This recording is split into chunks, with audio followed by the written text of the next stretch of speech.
I have a second channel, Cube Compium DDX.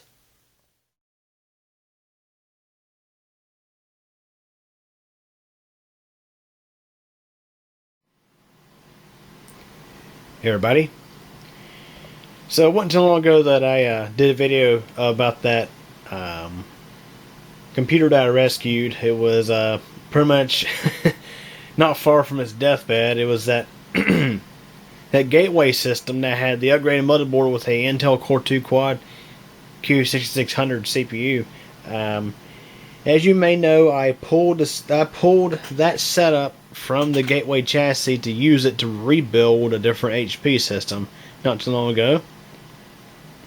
So now I've officially rehomed that Intel Core 2 Quad setup along with its GTS 450 firmware graphics card.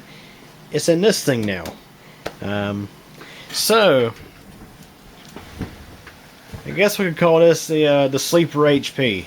This HP system, in its original form, had a Athlon 64 3200 Plus socket 754 CPU. The previous owner of it actually did drop in some form of a ATI graphics card and a TV tuner and stuff like that. It was a 2004 base system in its original form. Now it's got a lot more in it, so let's go ahead and crack it up and have a look inside of it. Let's go ahead and pull this side panel off here. So yeah, the same RAM, the same CPU, the same graphics card. Power supply is different though. I'll talk about that in a sec. Okay, I need two hands for this.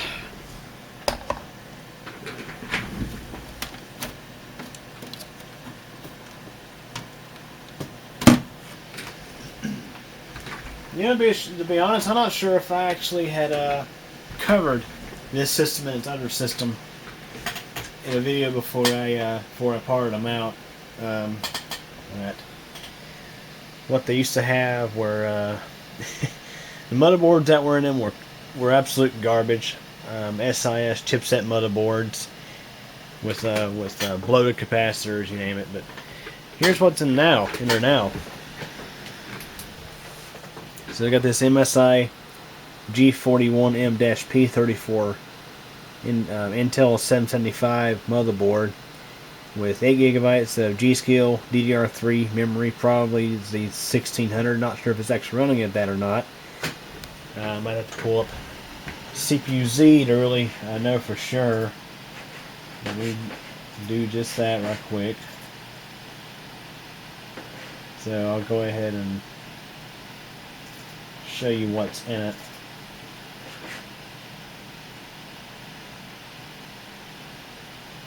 So let's look inside, by the way. And it looks like I might need to install some software to stop that Seagate hard drive from going to sleep. Yeah, Seagate hard drive. Oh, I know. I just did a video about how much I hate them, but this one I had on hand. So this is what's in the system right now. It's a Core 2 Quad Q6600. It's a very well-known CPU from Intel. I think it's one of the first quad-core desktop processors they made from around 2007. This is the Kentsfield Core 65 nanometer process, 2.4 gigahertz. So this is the B3 stepping. I heard there's two different revisions of this particular CPU. There's your cache. There's the main board. So I bought this motherboard brand new back in 2011 and installed it in that gateway system. Original motherboard in it failed. Matter of fact, I think it was an old DDR2 board, so it was a nice upgrade to that system at its time. That system was just 4 years old back then. So we're running only at 533, so that translates to 1066. I wonder if I could bump that up by chance. Yeah, this is actually 1600. This is DDR3 1600. I might have to look. Something I might have to look into and to buy. See if I can maybe bump that up, but it's probably because this platform is an older platform, perhaps. But, here's the graphics card. Is a GeForce GTS 450 Fermi card. It's got 1 gig of GDDR5 memory. So right now I got this thing running it's doing a video save for Movie Maker. It's taking a video clip or a series of videos that are probably about, I'd say about 14-15 hours long, and it's condensing it down 64 times into a 14-minute video. This is a clouds and thunderstorm time lapse, and this definitely makes good work of the graphics card's video engine. So if we look here in Task Manager, you can see it's definitely working it quite a bit. And this is a pretty hot running GPU, I should say. Its low temperature is usually around 72 degrees C. Yeah, this the Core 2 Quad runs a bit hot too. And so the CPU is not really loaded at all right now. It's just a graphics card. You see it's sitting at 67 degrees Celsius, pretty toasty. But of course the graphics card is barely even kicking the fan up. I personally think this card should be ramping the fan up a little earlier to try to keep things cool, but so you can see these the core temps on this Core 2 Quad are kind of high. I looked up online. It just seems like it's pretty common for them to run hot. The core temps are drastically hotter than what the motherboard sensor is reporting. This is the motherboard sensor right here. It says it's running at just 30 degrees C. I don't think so. It's running a little warmer than that. But I pulled the cooler off, and I actually applied fresh thermal compound to the CPU again to try to make sure it was getting a good transfer, and it is for the most part. Speaking of the cooler, let's go back here and look inside. I didn't really give you a chance to look inside the thing that much. So you may recall this thing had a really tall Rocket Fish branded heat pipe cord, made by Cooler Master, installed in this thing. I pulled that out to try out this particular cooler here. This is actually an OEM downdraft cooler that came installed in I think it was a HP system from around 2005, 2006 roughly. It was cooling this this heatsink fan assembly was originally cooling a Pentium D 820 or I think maybe a 925. If that's the higher end model. It was I think it's a 2.9 or 3 gigahertz Pentium D. And of course, many of us know that Pentium Ds are space heaters. They put out tons of heat. And this, as you may be able to see there, this is a pretty massive cooler for being an OEM. being an OEM CPU core. It's got heat pipes and got really good array of fans in there, and it seems to do a pretty good job. It seems to cool it very similarly to that big cooler I pulled out. So the cooler I pulled out did happen to have the push pin style method of securing itself to the CPU and motherboard, and of course one of the plastic push pans was broken, and it was really just 3 push pans and the thermal paste that were still holding the cooler on. So this cooler here uses a backplate. It has a backplate mounted to the motherboard, and it has 4 spring-loaded screws that fasten it to the CPU. I tend to like these a little bit better. Usually you don't have to worry about these coming off the motherboard, unlike the push pin style coolers. I'm not the biggest fan of them. At least you don't have to remove the motherboard to change out to a different cooler. In the case that your system case has to have a hole back there for that. So I got this thing set up to where it ramps up the fan when the CPU gets loaded. It's sitting at idle right now, and it can, when this fan does ramp up, it does get a little bit noisy, but it really throws the air through it. So in the back here, I've got this 92mm fan pulled from a Dell system.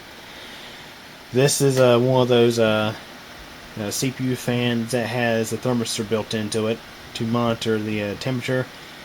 Thing is, this motherboard, for some reason, I think I've tried all the system fan headers, and it will not regulate the speed of that fan by itself. I mean, as you may know, smart fan is enabled. That's why the CPU fan isn't running wide open right now. And that theoretically should also regulate the speed of the system fan, and apparently it's not. So I just went ahead and used this fan, which will auto adjust its speed based on temperature, which you see it's running quite slow right now. I mean, I got the system up and up, so it's not getting all that hot in there right now. But, so I got this 500 gig Seagate hard drive installed for a data drive, and I'm, of course, as y'all know, I'm not a big fan of Seagate hard drives, but this is one that I had on hand, and I mean, it needs to get used somewhere instead of just taking up space on my shelf. So I went and installed it in here, and got this solid state drive here, and that's the SanDisk Z400s, I think it is. Yeah, Z400s. That SSD that was giving me problems before, but I was able to fix it with the firmware flash. It's installed in here and it's running perfectly fine. It's been working great ever since I flashed the firmware on it. It's like a brand new SSD. Power supply here is a light-on 350 watt. This is an OEM Dell supply. I got this thing many years ago. And what's neat about it is this,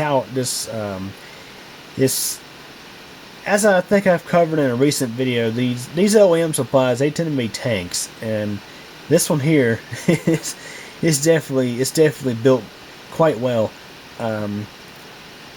This unit is probably from 2006, 2005, that time period. It originally powered a Dell Dimension 8400 with a probably a Pentium 4 Prescott. So this thing, it's a 350 watt supply. I covered it in a video a long time ago, back in like 2011. I have to put the video in somewhere here. That way you can go back and watch it. Let's get a look at the label there. If it'll focus in on that. So it's a 350 watt supply, and of course I'm just going by memory. I can't really see the label that well on this camera screen, but I think it's mentioned that on the 12 volt output it can put out like 336 watts. It has two 12 volt rails. Let me just get a look here. I'm sorry, guys. I'm just trying to get a closer look at this label here. So 12 volt rail A is 18 amps, 12 volt rail B 18 amps, 336 watts on the for total 12 volt output. So this power supply can put out most of its rated wattage on just the 12 volt rail. Now the thing is, on nVidia's website, they suggest a 400 watt supply for the GTS 450. However, I do want to say that recommendation probably factors in that a lot of 400 watt supplies back then may have not been 12 volt heavy or capable of putting out a lot of amperage on the 12 volt rail. So I've been running this thing pretty hard. As a matter of fact, I'm not running it too hard right now. Now I'm running the GPU kind of hard, but the other night I had this thing doing some crazy stuff. Had it running Google Earth, constantly scrolling. The CPU was nearly wide open. The graphics card was nearly wide open, and it seems to be holding up just fine. I mean, this supply, it does have a 6-pin PCIe connector, and I had noticed that, and I was like, this thing may be worthy of powering this thing. So This power supply, when I got it out of the system it came from, the 4-pin CPU power connector that was on it was it was it was burnt up. It was yeah. So I had to actually replace the entire connector. You may see right there where I wired in the replacement one and soldered in and heat shrink the connections. So I was able to get that. I was able to get that resolved. And this power supply has sat in my collection for several years. I mean, I've had this thing probably since 2010. I've just been waiting to put it into a system that would definitely make use of it, and I think this is the system for that. The reason, now, some of y'all may remember that gateway system having that Dynex 400 watt unit in it. Of course, yes, I could have stuffed that in here, but of course that power supply had a crap ton of connections with long wires, not modular. I would have had a heck of a time getting all those wires sorted out. And this unit here, like most OEM units, they have a smaller count of wires. The cables aren't as long. Yeah, this I'd say this definitely ain't the best cable job, but it's not too bad. I think I got a good majority of the connections used up. I mean, including the PCIe connector. So I think that covers that. So yeah, this is the sleeper HP. Matter of fact, I haven't even taken the stickers off the front yet that read out the original specs. So as I mentioned earlier in the video, the previous owner of this machine, she had 2 of these things. She installed a graphics card in both and upgraded the power supplies in both. They originally probably had the Bestech 250 watt 12Z or the equivalent Hypro 250 watt unit, and she put in a it's either 300 or 350 watt. I got the 2 units back there. They both need to be recapped. And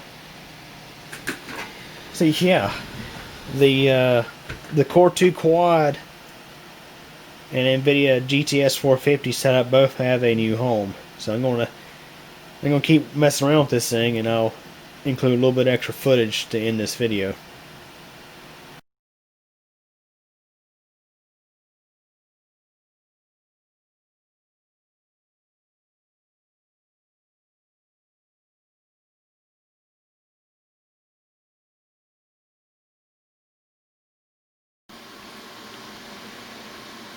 Okay, everybody, so now I'm giving this thing a little bit of a torture test. I've got it doing a number of different things. I'm really pushing the GPU more than the CPU, but the CPU is getting its fair share too.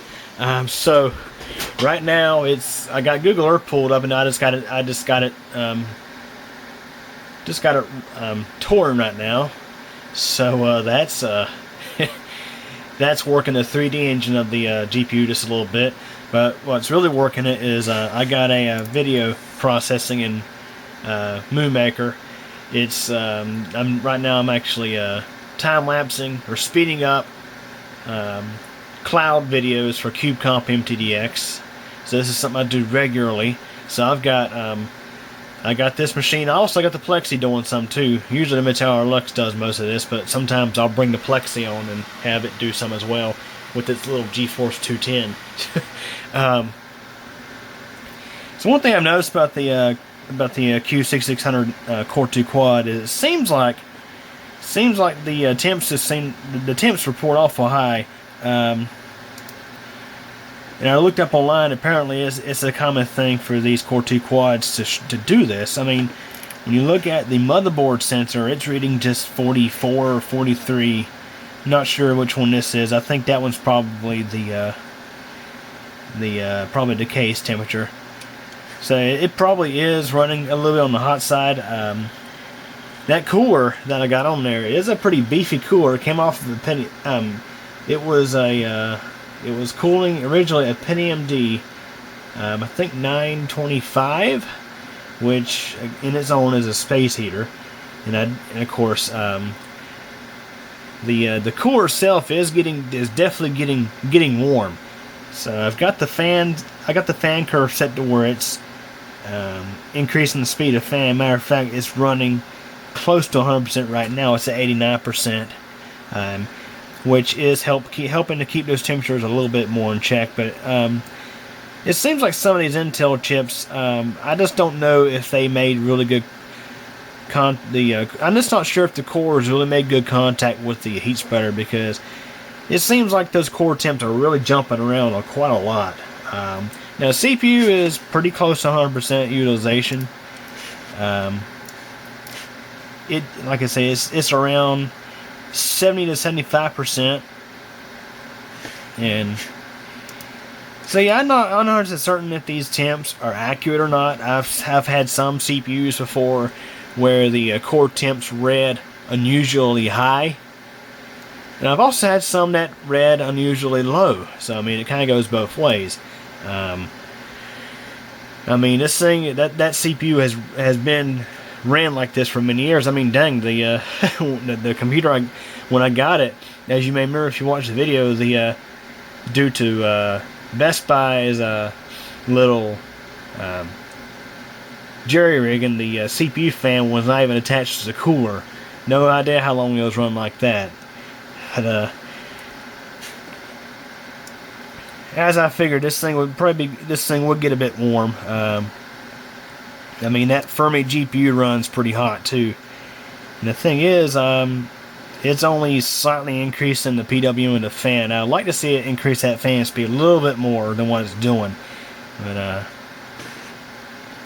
the SSD is running about 40 degrees C, so I'm pretty certain that's probably close to what the internal case temperature is. Now, this case is not very well ventilated, but I mean, you don't see many vents in the sides of it, but it does have a really good vent on the front. As a matter of fact, if I stick my fingers right here, I can definitely feel lots of air being drawn in through here. There's a huge mesh vent on the front of the case where it draws in air across the hard drive, and it pulls air from right inside here. So it comes to the back of the system. The fans on the back definitely are ramping up. This fan here is a 92mm thermally controlled fan out of a Dell system. You know, for many years Dell used these temperature control fans in the back to draw air across the CPU cooler, and also add that as a case exhaust fan. The reason why I got this in here is because this motherboard apparently does not want to regulate the speed of the system fan. It is a 3-pin fan, and it's plugged into a 3-pin header on the board, but the board doesn't want to regulate the system fan like it does a CPU fan. So instead of having a fan running wide open at all times, I just put this one in here, and it does seem to be doing its job. It is ramping up and drawing a lot more air, since we're working the CPU and the graphics card pretty hard here. Power supply fan is ramping up too. I'm glad it is. Some of these OEM supplies, they tend to run the fans at a really low speed. Like for example Hypro, they're pretty good at that. This one here is ramping up. I'd say it's probably running at about 60 to 75% of its full speed. Get you to listen to it.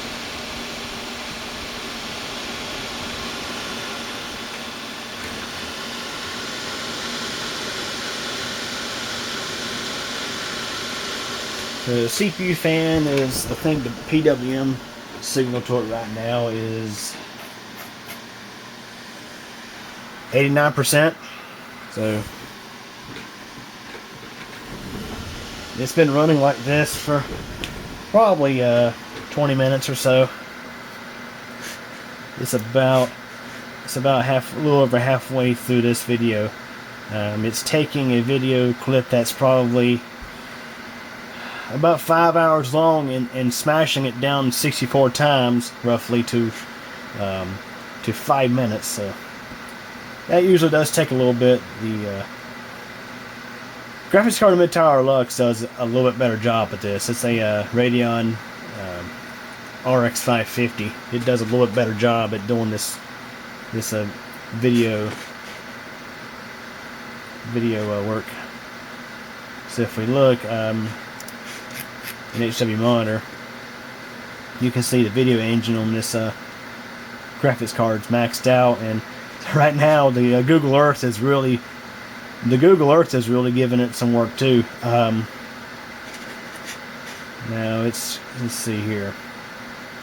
The memory is at 77%. It was almost completely full there for a sec. I think this card has 1 gig of RAM on it, video memory. So yeah, basically I'm just gonna beat the crap out of this thing for a little bit and make sure it holds up fine before I send it on its way. I'm planning to give this machine to a friend of mine, a long-time friend of mine. I'm just gonna torture this thing for a little bit, make sure it holds up fine, and we'll go from there. Okay, everybody, I think that just about wraps up for this video. I want to cover a couple of things right quick. So you may have noticed how I was talking about the core temps kind of being all over the place on that Core 2 Quad CPU. I noticed that Core 0 and Core 1 always read a little higher than Core 2 and Core 3. More or less, Cores 1 and 2 read higher than Cores 3 and 4. That's why I kind of question whether the sensors are accurate on these things, or if part of the die is not making good contact with the heat spreader. Not really sure there.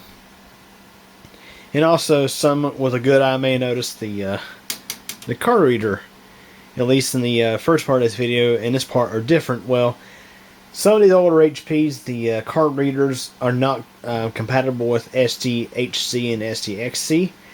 This one actually does work with the newer SD cards, so I swapped it in as a replacement. So that's something to look out for with some of these older machines, or at least the older cases. For example, the E machines are really notorious for this. And that's kind of a shame. Their integrated card readers do not work with SDHC. So, but anyways, I think I'm just about done with this thing. I did mention that I'm going to be giving this thing to a friend of mine, so it's going to be, I am going to know where it's going. So that way, if any issue arises with it, I can take care of it.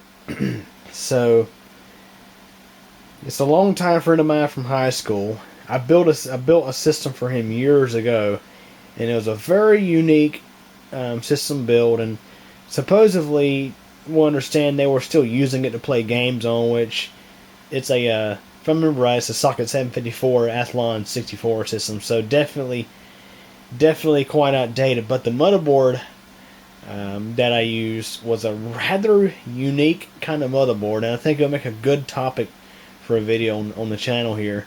So I actually had reached out to him kind of recently, and the idea is I was going to set him up with a better system than what he has, so that way we could possibly do a swap, and I could cover his old machine in a video here.